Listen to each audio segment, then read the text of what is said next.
E hoje, inclusive no canal dele está a primeira live que a gente fez, né, que foi sobre a gente falar sobre os problemas, os principais problemas atuais da ciência no Brasil, certo? E hoje, no jogo de volta, aqui no canal Ciência em Si, a gente quer trazer prováveis resoluções, ou seja, a gente falou dos problemas, apontou os problemas, né? E tem 3 principais vertentes que a gente apontou, ligadas a investimento, ligada a negacionismo e ligada à fuga de cérebros. Então, basicamente, 3 vertentes, a gente discutiu muita coisa. Se você não pôde nos assistir na terça, fica tranquilo que está salvo, beleza? Assiste depois dessa live lá no canal do Ângelo Branco. E hoje a gente veio, então, para discutir um pouco as resoluções, né? E aí, novamente com o Ângelo, né? Um prazer imenso com o Pedro, do nosso canal aqui, esse rostinho conhecido por aqui já também. E é isso, então, eu acho que o primeiro tópico, né? Em contrapartida do que a gente falou na primeira live, é dinheiro, né? A parte polêmica, né? E queria perguntar para o nosso convidado, para o Ângelo Branco aí, que é professor, né? Atua como professor no estado, tudo mais. E a minha dúvida é o que você acha do ponto de vista de investimento de dinheiro, tanto no ensino no geral, se você acha que está sendo investido da maneira correta, e principalmente o que você acha a respeito da remuneração dos professores, né, tanto do ensino básico como aí do ensino médio no estado, né? Maravilha, perfeito. A situação no Brasil em relação ao investimento em educação sempre gera muita polêmica, né? Tem muita gente que acha que, né? Tem gente que acha que o Brasil gasta muito, né, em educação e não tem os devidos resultados. E a gente tem que fazer uma análise muito responsável em relação a isso, em cada esfera de ensino, né? Porque a gente, no Brasil, os investimentos, muitas vezes, eles devem ser levados em consideração, e não são, na verdade, né? Não são levados em consideração os fatores locais, né? Os fatores sociais muito importantes. Não adianta você ter uma escola relativamente equipada se o público que recebe, né, as aulas, né, que recebe toda a cultura escolar, ela não está preparado do ponto de vista social, né? A gente recebe aluno que à tarde, por exemplo, a aula começa 1h da tarde e o aluno chega sem almoçar, por exemplo, né? Não tem alimentação, de fato. Muitas vezes o aluno não consegue chegar na escola porque simplesmente não tem passagem de ônibus, né? Isso eu estou falando do ensino básico. Muitas vezes o aluno ele é de uma comunidade, mas a escola tem uma comunidade diferente, então ele precisa se deslocar, né? Volta e meia conversando com o aluno dizendo, não, professor, que eu consegui aqui essa bicicleta emprestada com o vizinho e vim para a aula hoje. Mas amanhã talvez ele não consiga, né? Vir para a aula, não tenho dinheiro da passagem, professor. E, né, ou seja, todos esses fatores, quando a gente fala em investimento em educação, devem ser levados em consideração. Isso eu estou falando de educação básica, né?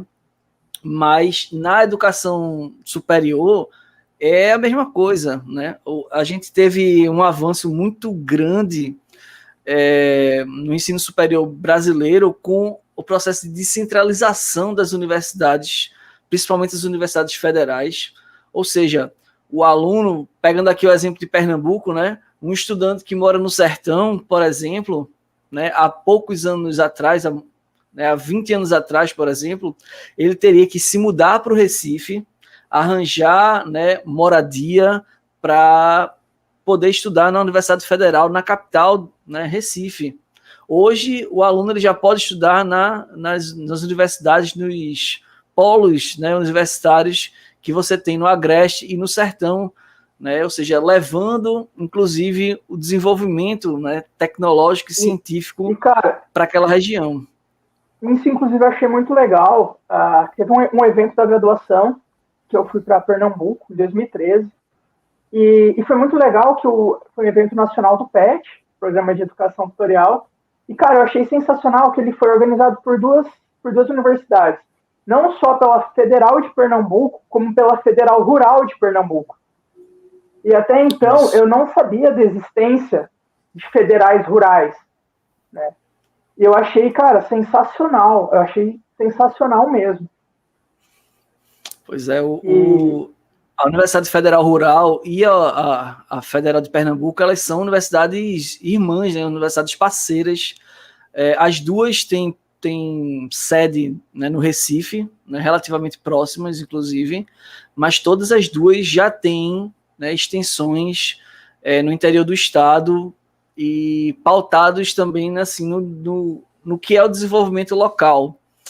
Por exemplo, a Universidade Federal Rural de Pernambuco, ela tem um polo lá, por exemplo, em Garanhuns, né, no agreste pernambucano, que aí ele está focando em alguns cursos em relação à economia local, né? Por exemplo, a parte de zootecnia, de veterinária, para o desenvolvimento, né, econômico da região lá, com gado, por exemplo, é só um dos exemplos. Assim também como a Universidade Estadual, né, a UPE, a Universidade de Pernambuco, que também tem polos, inclusive de formação de professores em várias cidades, né, da mata, da zona da mata, do agreste também e tal.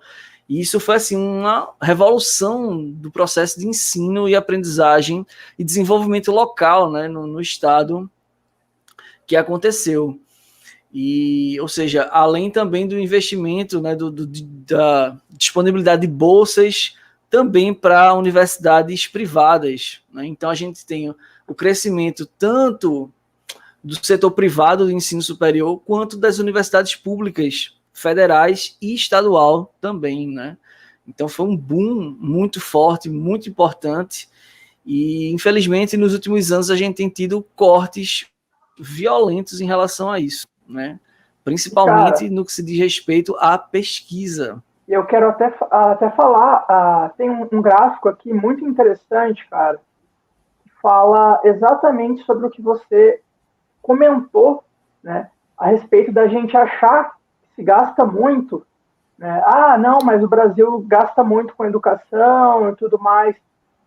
Porém, né, tem um outro fator que é o seguinte, mas e quanto que a gente está gastando por aluno? Né, que é uma outra Sim. história, né? Que é uma outra história, ou seja, e o Brasil, ele na verdade, ele tem gastado perto dos países aí a G20, dos 30 principais países, o Brasil é um dos últimos com a quantidade de gastos por aluno, tanto no ensino público no geral, desde lá do ensino básico até o ensino superior. Então a gente tem essa ideia de que não, o Brasil gasta muito com educação, de uma maneira geral, com o PIB, como a gente falou terça, né? Só que do ponto de vista por aluno, ele ainda gasta muito pouco. E é o que você comentou, poxa, tem aluno que chega e não tem merenda, entendeu? Tem aluno que muitas vezes não tem a locomoção ali, né? E, ou seja, para ele é realmente um esforço muito grande, né? Ele conseguir, ele ter que estudar. Infelizmente, né? Até o Hermes e Renato brincou, fez uma charge há vários anos atrás, a época sobre o Charlinho, né? Ah, porque o Charlinho tem que pegar não sei quantos ônibus, tem que atravessar rio, não sei o quê, fazendo uma sátira com isso. Só que, cara, infelizmente é uma sátira que é real para muitas pessoas. E isso é muito triste, né? É aquele momento que o humor acaba tocando em algo que infelizmente é muito real para muitas pessoas. Então, se alunos tivessem, né, o direito a transporte, fosse investido mais até na própria questão de contraturno, né, o contraturno profissionalizante, que a gente vê em muitos países, né, como uma saída muito boa para o aluno já sair do ensino médio e do fundamental, às vezes, com uma noção mínima de, no caso deles lá, de mecânica, marcenaria, de floricultura, se não me engano, tem alguns treinamentos que, assim, em contraturno, ou seja, já dá o fator profissionalizante, o governo investe um dinheiro, consequentemente vai ter um retorno disso, né, porque também o governo fala assim, pô, mas eu invisto e não vejo retorno. Não é assim que você não vê retorno. As coisas demoram, né? Exatamente. A gente tem aí a lei aprovada, se eu não me engano, em 2017, do novo ensino médio. Então a gente já tem aí esses poucos anos e a gente ainda não tem digamos assim, o respaldo, os frutos colhidos, né, dessa mudança que justamente é o que você está falando, né, a possibilidade de um currículo um pouco mais maleável para se ter uma formação profissional já desde o ensino médio.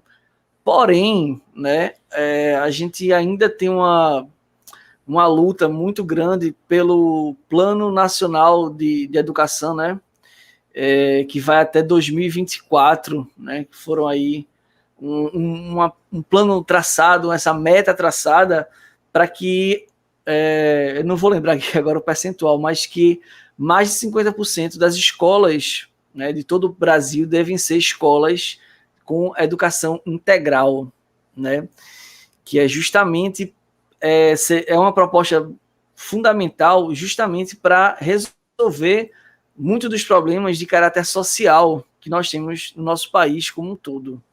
Ou seja, o estudante chega, passa o dia inteiro na escola, né, onde você vai ter a carga curricular tradicional durante um turno, no outro turno é o turno onde ele vai ter as suas atividades culturais, as suas atividades esportivas, né, a sua profissionalização, né, eu acho que dá para fazer isso desde o ensino fundamental, inclusive com o que eu chamo de iniciação científica mirim, né, que os alunos ali do 9º ano, do 8º ano, podem muito bem começar a desenvolver um projeto de pesquisa, principalmente voltado para a própria comunidade, né?